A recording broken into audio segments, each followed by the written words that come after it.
لیکن اس کے ساتھ یہ بھی ذہن میں رکھنا چاہیے کہ یہی ابر کی آمد مصیبت کا سامان بھی بن سکتی ہے، کیونکہ ابر کے ساتھ بجلی بھی آتی ہے، چمکتی ہے، گرتی بھی ہے، اور کبھی کبھی کھیت پر خرمن پر جلا کے اس کو راکھ کر دیتی ہے۔ آپ نے فصل کاٹی، خرمن میں رکھی اور بجلی نے آ کے اسے راکھ کر دیا۔ تو یہ زندگی کی حقیقتیں ہیں بھائی، جو غالب انتہائی سادگی سے سمجھا رہے ہیں۔ آگے غالب کہتے ہیں، وفاداری بشرط استواری اصل ایمان ہے، مرے بت خانے میں تو کعبے میں گاڑو برہمن کو۔ تو غالب یہ کہہ رہے ہیں کہ it's not faith that matters but the firmness of adherence to that faith، یعنی ایمان کافی نہیں ہوتا، ایمان میں جو استقامت وفا آپ کے ہوتی ہے وہ اصل چیز ہے۔ مطلب کی عبادتیں کسی بھی مذہب میں ہو کوئی معنی نہیں رکھتی، بلکہ وہ لوگ جو اپنے ایمان میں استوار ہوتے ہیں، وفادار ہوتے ہیں، چاہے وہ کسی بھی عقیدے سے تعلق رکھتے ہوں، they are equally worthy، یعنی ان سب کی قدر کرنی چاہیے۔ سمپلی یہ کہہ رہے ہیں کہ اس سے فرق نہیں پڑتا کہ آپ کس مذہب سے تعلق رکھتے ہیں، بات یہ ہے کہ آپ کس قسم کے انسان ہیں، آپ کا جو کردار ہے that is what matters in the end۔ یہ نہیں کہ آپ پہ لیبل کیا لگا ہوا ہے، برانڈڈ ڈیزائنر آئٹم ہے، نان ڈیزائنر آئٹم ہے، نہیں جی، اصل جو سبسٹنس ہے آپ کا وہ دیکھا جاتا ہے۔ یہاں پہ کوئی ایسے یہ نہیں ہے کہ یہ ڈیزائنر اس ڈیزائنر سے اچھا ہے، تو غالب یہ بتا رہے ہیں۔ اور انہوں نے پھر اس کو ڈراماٹائز کیا کہ کسی مسلمان کی سب سے بڑی خواہش کیا ہوتی ہے کہ وہ کعبے میں دفن ہو۔ وہ یہ کہہ رہے ہیں کہ اگر برہمن بھی وفادار، استوار، سچا ہے تو وہ کعبے میں دفن ہونے کے لائق ہے، بیکاز جو اصل ایمان کی شرط ہے اس پہ وہ پورا اترا ہے۔ شعر آپ نے سنا، اس میں کل ملا کر 15 الفاظ ہیں، گھنٹوں تک آپ سوچ سکتے ہیں یا آپ کی سوچ کو ایک دفعہ محمیز کریں، اور یہی پریسائزلی غالب کی عظمت ہے۔ آپ اس سے اگری کریں نہ کریں کوئی بات نہیں، لیکن آپ سوچیں گے کہ are you an unbeliever no matter how faithful you are to your own belief، کتنی ہی آپ وفا کریں اس کے باوجود آپ کافر رہتے ہیں، یا یہ کہنا صحیح ہے، غالب تو یہ نہیں کہہ رہے کہ میرا عقیدہ آپ کے عقیدے سے بہتر ہے، یا یہ کہنا صحیح ہے کہ ہاں تم آدمی اچھے ہو، اپنے مذہب پہ عمل بھی کرتے ہو، لیکن تمہارا مذہب ہی غلط ہے۔ تو یہ سب خیالات آپ کے ذہن میں آتے ہیں۔ پھر آپ یہ بھی سوچ سکتے ہیں کہ کیا ایک شخص کو جو ایمان رکھتا ہے اسے یہ مورل اتھارٹی ہے کہ وہ کسی دوسرے کو بتائے کہ اس کا ایمان، اس کا عقیدہ درست ہے یا غلط ہے؟ پھر آپ یہ بھی سوچ سکتے ہیں کہ کیا آپ غالب سے متفق ہیں کہ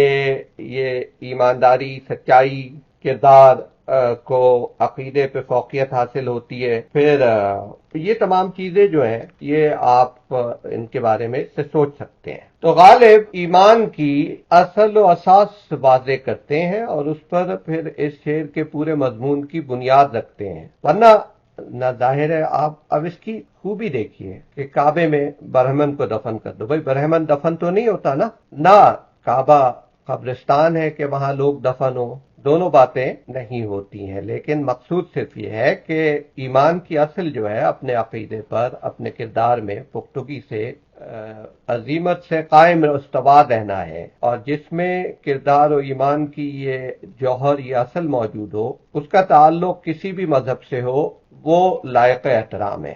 کہتے ہیں، شہادت تھی میری قسمت میں جو دی تھی یہ خوں مجھ کو، جہاں تلوار کو دیکھا جھکا دیتا تھا گردن کو۔ غالب کہہ رہے ہیں، یہ بلند حوصلگی کی بات کر رہے ہیں غالب، آسان شعر ہے لیکن بامانی شعر ہے۔ پھر کہتے ہیں، نہ لٹتا دن کو تو کب رات کو یوں بے خبر سوتا، رہا کھٹکا نہ چوری کا دعا دیتا ہوں رہزن کو۔ اب اقبال نے ایک مقام پر کہا تھا کہ ساما کی محبت میں مضمر ہے تن آسانی، مقصد ہے اگر منزل غارت گر ساما ہو۔ اسی طرح نظیری نیشاپوری کا ایک فارسی کا شعر ہے جس میں مطلب یہ ہے کہ میں برہنگی پر اس لیے خوش ہوں کہ از تشویش آزادم، گریبان نظارم تا کسے از دست من گیرد۔ تو کیا یعنی برہنگی پہ میں اس لیے خوش ہوں، تشویش سے آزاد ہو گیا کہ میرے پاس گریباں ہی نہیں ہے، کپڑا ہی نہیں ہے جو کوئی جس دامنگیر ہو یا گریباں گیر ہو میرا۔ مقصد سب کا ایک ہی ہے کہ دنیا کا ساز و سامان اور علائق انسان کو تشویش میں مبتلا رکھتے ہیں، جیسے اقبال نے بھی کہا ہے ان سے آزاد رہنا باعث اطمینان ہے۔ مرزا نے جیسے ان کی خوبی بیان ہے، دونوں آپ نے دونوں اشعار سنے یا ترجمہ سنا، ان کا بیان نصیحت کرنے والا ہے، نصوح کا ہے۔ مرزا کا کمال ہے کہ وہ ایک دقیق سے دقیق مسئلے کو وقوعی یعنی سرکمسٹینشل شیپ دے کے، صورت دے کر آپ کو سمجھاتے ہیں۔ اب جس کا دیدہ بینا ہو، جو قطرے میں دجلہ دیکھ سکے، وہ دیکھ لے۔ تو وہ یہ کہتے ہیں کہ رہزن اگر دن کو سب کچھ لوٹ کر نہ لے جاتا تو رات کو میں یوں کیوں بے خبر سوتا۔ تو اس کا یہ مطلب کہ رات کے وقت میرے سو جانے کی صورت یہی تھی کہ جو کچھ مجھ سے تھا وہ چھن گیا تھا، تو میں بے خبری کی نیند، بے فکری کی نیند ہو کر سو گیا، اور رہزن کو دعا دیتا ہوں کہ اس نے دن کے وقت ہی مجھے ہر شے سے محروم کر دیا، تو رات کو کوئی امر مانے نہیں رہا میری اچھی نیند میں۔ آپ نے یہ دیکھا کہ مرزا نے کتنی خوبصورتی سے کہا ہے۔ اب اس نے چور رات کو چوری کرتا ہے، راہزن دن میں ڈاکو آپ کو لوٹ لیتا ہے۔ تو راہزن اور چور میں پھر بھی فرق ہے کہ راہزن دن دہاڑے آپ کو لوٹتا ہے اور نیند میں خلل انداز نہیں ہو سکتا۔ مرزا نے ان کی خوبصورتی ہے، اس میں نصیحت بھی ہے، اس میں زندگی کی حقیقت بھی ہے، اس میں راہزن اور چور کا فرق بھی ہے، اور یہ پورا واقعہ ایسے انداز میں ایک شعر میں بیان کیا جیسے ان کے ساتھ ہو چکا ہے، یہ نہیں کہ یہ کوئی ابدی حقیقت ہے یا ہونے والا ہے، یہ جیسے ان کے ساتھ ہوا ہے۔ اگلی غزل کا ایک اچھا شعر ہے کہ اللہ رے ذوق دشت نوردی کے بعد مرگ، ہلتے ہیں خود بخود میرے اندر کفن کے پاؤں۔ آسان شعر ہے، جو زندگی کا ذوق ہوتا ہے، جو زندگی میں عادت ہوتی ہے، وہ پھر پس از مرگ بھی ساتھ جاتی ہے۔ پھر آگے ایک شعر اگلے ایک قطعے میں ہے کہ اپنے کو دیکھتا نہیں ذوق ستم تو دیکھ، آئینہ تاکہ دیدہ نخچیر سے نہ ہو۔ اس میں آئینہ تاکہ یعنی آئینہ جب تک، دیدہ نخچیر شکار کیا ہوا جانور ہو، جو بھی آپ نے شکار کیا، اس کی آنکھیں۔ تو کہتے ہیں کہ میرا محبوب اتنا ظالم ہے کہ جس کو مارتا ہے اس کی آنکھوں کو آئینہ بنا کر جب تک سامنے نہ رکھ لے تو اسے مزہ ہی نہیں آتا۔ اگلی غزل کا پہلا شعر ہے کہ وہاں پہنچ کر جو غش آتا ہے پے ہم ہے ہم کو، صد راہ آہنگ زمیں بوس قدم ہے ہم کو۔ تو پیہم یعنی پیہم جسے اب آپ کہتے ہیں آسان اردو میں، لگاتار مسلسل صدرہ، سو طرح سے، سو طریقے سے، سو بار۔ آہنگ ارادے کہتے ہیں، اور زمیں بوس قدم یعنی زمین چومنا۔ تو وہ کہہ رہے کہ محبوب کے کوچے میں پہنچ کر بار بار غش آتا ہے، وہ اس لیے کہ میں اپنے قدموں پہ ناز کرتا ہوں جو مجھے اس کوچے میں لے کے آئے ہیں، اور انہیں چومنے کے لیے میرا دل کرتا ہے، اور پھر مجھے بار بار غش آ جاتا ہے اور جی چاہتا ہے کہ قدموں کے احسان سے میں اتنا زیر بار ہوں کہ ان کی زمین چومنے کو سو طرح سے دل چاہتا ہے میرا، کیونکہ انہی کی وجہ سے، انہی کے کرم سے میں یہاں تک پہنچا۔ تو اچھی احسان مندی ہے، انسان کو احسان مند ہونا چاہیے۔ پھر کہتے ہیں کہ مقطع سلسلہ شوق نہیں ہے یہ شہر، عزم سیر نجف طوف حرم ہے ہم کو۔ یہ شعر غالب نے کہا تھا جب وہ کلکتہ اپنے پینشن کے مقدمے کے سلسلے میں جا رہے تھے، تو لکھنؤ میں ٹھہرے تھے، وہاں پہ ایک طرحی مشاعرہ ہوا تھا، ورنہ غالب اس طرح کی زمین میں خود غزل لکھنے کے لیے تیار نہ ہوتے۔ انہوں نے یہ ذکر کیا ہے کہ یہ جو شہر ہے لکھنؤ کے ہمارے آنے کا سبب واضح نہیں ہے، ہو سکتا ہے ہم سیر و تماشا کے لیے آئے، لیکن اس کے ہم چندہ شائق نہیں ہیں، اور ہم یہ نہیں کہہ سکتے کہ یہ مقام ہمارے شوق کی انتہا ہے یا آخری منزل ہے۔ ہم تو چاہتے ہیں کہ نجف اشرف پہنچیں اور حضرت علی کے روضے کی زیارت سے مشرف ہوں، پھر وہاں سے مکہ مکرمہ جائیں، خانہ کعبہ کا طواف کریں۔ تو ہماری جو اصل منازل ہیں وہ نجف اور مکہ مکرمہ ہیں۔ اب اس میں کشش کاف کرم یعنی لفظ کرم ہوتا ہے، اس کا پہلا حرف کاف ہے، اس کی جو کشش ہے، اس کے کرم کے کاف کی، کیونکہ یہ کشش لمبی ہوتی ہے اس لیے انہوں نے اسے راستہ قرار دے دیا ہے، اسے رسول کرم کی جو یہ آرزو تھی اسے کشش کاف کرم کی نسبت سے انہوں نے ظاہر کیا ہے کہ کرم کے کاف کی کشش جو ہے وہ ہمارے لیے راستہ بن گئی ہے اور امید ہمیں لیے چلے جا رہی ہے۔ تو اسی لیے وہ کہتے ہیں کہ مقطع سلسلہ شوق نہیں ہے یہ شہر، عزم سیر نجف و طوف حرم ہے ہم کو، لیے جاتی ہے کہیں ایک توقع غالب، یادِ راہ کشش کاف کرم ہے ہم کو۔ جیسے میں نے مطلب عرض کیا ویسے ہی ہے ان دونوں اشعار کا مطلب۔ اگلی غزل کا پہلا شعر ہے کہ تم جانو تم کو غیر سے جو رسم و راہ ہو، مجھ کو بھی پوچھتے رہو تو کیا گناہ ہو۔ آسان شعر ہے، کوئی اس میں ایسی مشکل نہیں ہے۔ تو اگلا شعر ہے اس سے کہ بچتے نہیں مواخذہ روز حشر سے، قاتل اگر رقیب ہے تو تم گواہ ہو۔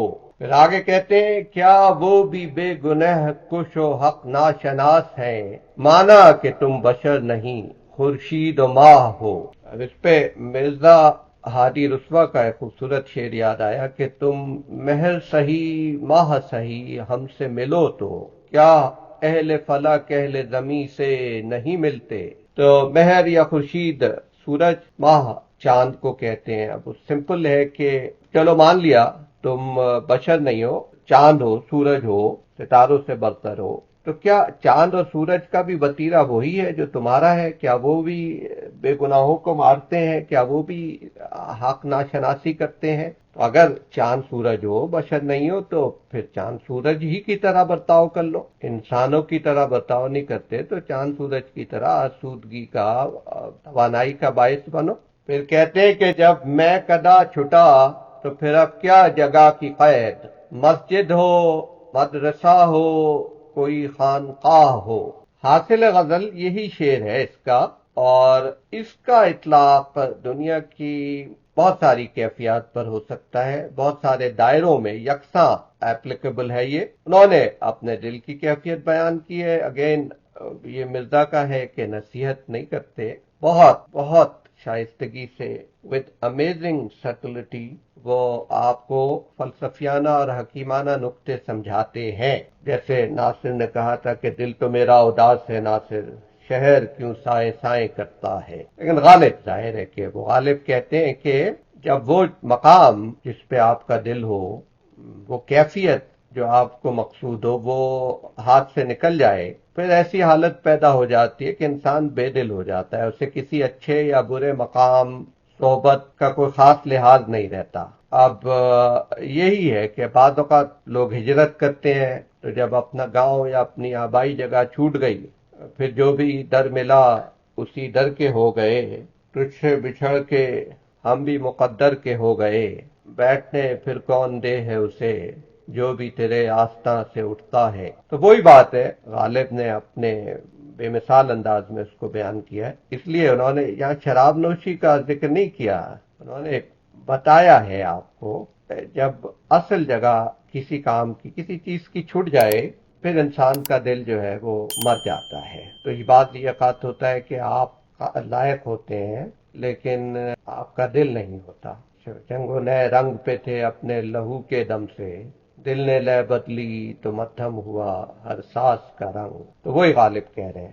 آگے کہتے ہیں کہ سنتے ہیں جو بہشت کی تعریف سب درست، لیکن خدا کرے وہ تیری جلوہ گاہ ہو۔ مطلب اس کا سمپل ہے کہ جنت کی تعریف میں جو بھی بیانات دیے جاتے ہیں وہ سب اپنی جگہ صحیح ہیں، اس سے بڑھ کے ہو، لیکن ہمیں ایسی جنت نہیں چاہیے۔ کیا کریں گے جہاں ہمارے محبوب حقیقی کا جلوہ ہی نہیں موجود۔ جو صحیح عبادت کرنے والے ہیں وہ تو تیری محبت میں عبادت کرتے ہیں، جنت کے لالچ میں نہیں۔ اے پروردگار، محبوب حقیقی، ہمارے لیے بہشت وہی ہے جہاں تیرا قرب میسر ہو، تیرا دیدار ہمیں نصیب ہو، اور اگر یہ دولت نہیں مل سکتی تو پھر جنت ہیچ ہے، پھر کیا؟